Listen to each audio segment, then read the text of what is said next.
I got the big homie, Mr. Kendrick Lamar, in the building. What's happening? What's going on, big homie? What's happening? You know what I'm saying? Good kid, Mad City. Yes, yes. City is phenomenal. Yes, yes. Getting a lot of accolades from your peers and the hip-hop icons. Thank you. You know what I'm saying? Only problem, though, I didn't make the album. We'll talk about that later, but you know. You charge too much for it. Ain't no 100,000 on my first album. All right, I'll go for 10. We'll talk about it later, man. Chris Breezy calls you the most ferocious lyricist in the game right now. You know what I'm saying? Scarface said he's a fan from the Ghetto Boys. You know what I'm saying? How does it feel, man, to get that type of accolade from your peers and from hip-hop icons like that, dog? Yeah, man. It's a great feeling, you know. Both artists I respect, you know, on the music level. And, you know, to get the words, it's a humbling thing. It lets me know that I'm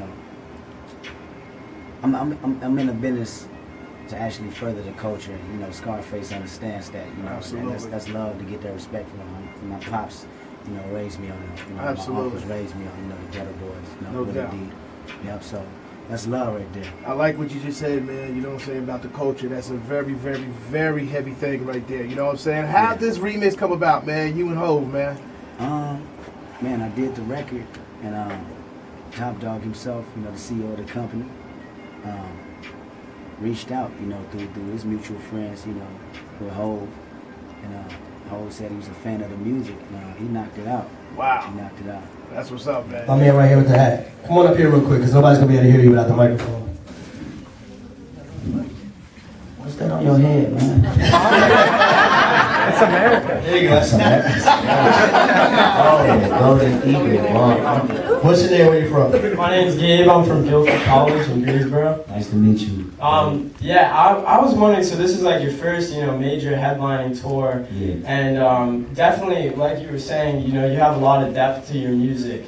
But, you know, one thing we observe sometimes in the industry is that your original message can be kind of polluted or corrupted, and that's a possibility. But like so much of what makes your music meaningful to so many people is that depth. So I'm wondering, how are you going to continue to maintain that authenticity, which is so integral to your music?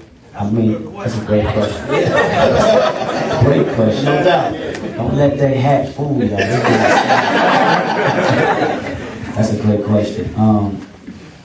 I don't think it'll be that much of a challenge for me, because the music that you get on record is really, you know, who I am. When you listen, you see that I have some type of knowledge, and you see that I want to have answers. I need answers for certain things, and I put that out in my music. So it's basically me expressing who I am as a person. You know what I'm saying? So as long as I continue to be myself and put, you know, my feelings on record, you will always get that authenticity. You know what I mean? Yeah, you'll always be Kendrick. So. Yes, sir. You talked about the hip-hop culture, man, and it looks like it's under attack a little bit, man, with the whole situation with Rick Ross, you know, losing his sponsorship. Now Wheezy, you know what I'm saying? People say that he might lose his sponsorship with Mountain Dew and stuff like that. For what? I guess for some of the lyrics he said on Karate Chop with Future, the reference of Emmett Till. Yeah.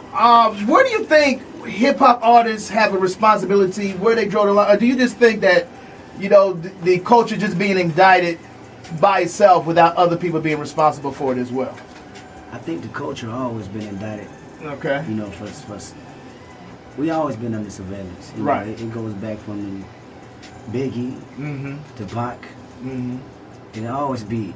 I mean, put it this way: hip hop wasn't supposed to last this long anyway. Right. You see what I'm saying? From what my mother told me and what my pops, they figured this has been like a trendy thing, 1 to 2 years. So we'll always be under surveillance and things we say, you know, and it'll mess up people's business, and it'll mess up your own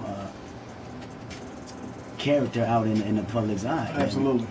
And it's just something we got to be aware of, you know, as artists. No doubt. All the time. I know it's always a creative process, and it's the way we express ourselves.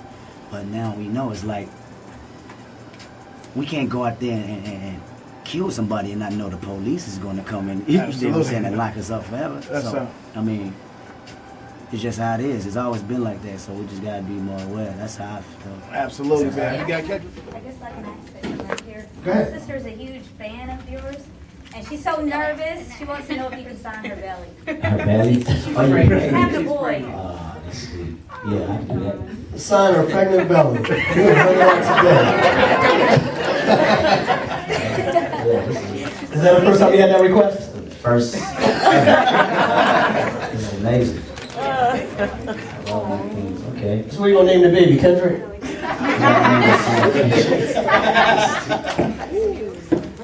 Yeah, we about to witness this. This is in front of Wait, not witnesses. my shirt. You want me to really sign your Yeah, belly? really sign I'm about to her belly. sign it then. When does this baby do? Tomorrow? Anytime. That was right. Yo, please get a picture of this. Yeah, I'm gonna get one picture. All right,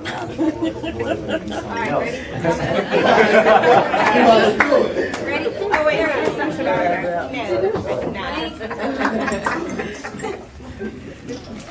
What you gonna name the baby for real? Give me your shirt. What you gonna name the baby for real, baby? Huh? What you gonna name the baby? Man, what's one of the things, man, you miss, you know what I'm saying, because you on the road, you know what I'm saying, when you're not at home? We got this spot called Tam's Burgers, right in the hood.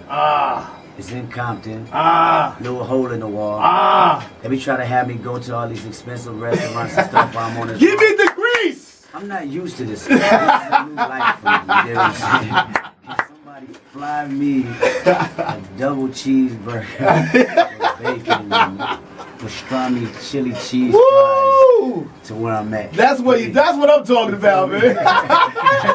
I done gained about 30 pounds pulling with Kendrick Lamar right now, man. You know, I made myself hungry just thinking about it. That's what you mean. We about to hit LAX real quick. Go ahead and make it happen, man. Yeah. Oh, man, as far as hobbies, man, I heard you like to hoop a lot. Yeah. You know what I'm saying? Are you a Clippers fan? Are you a Lakers fan? Where you at with it?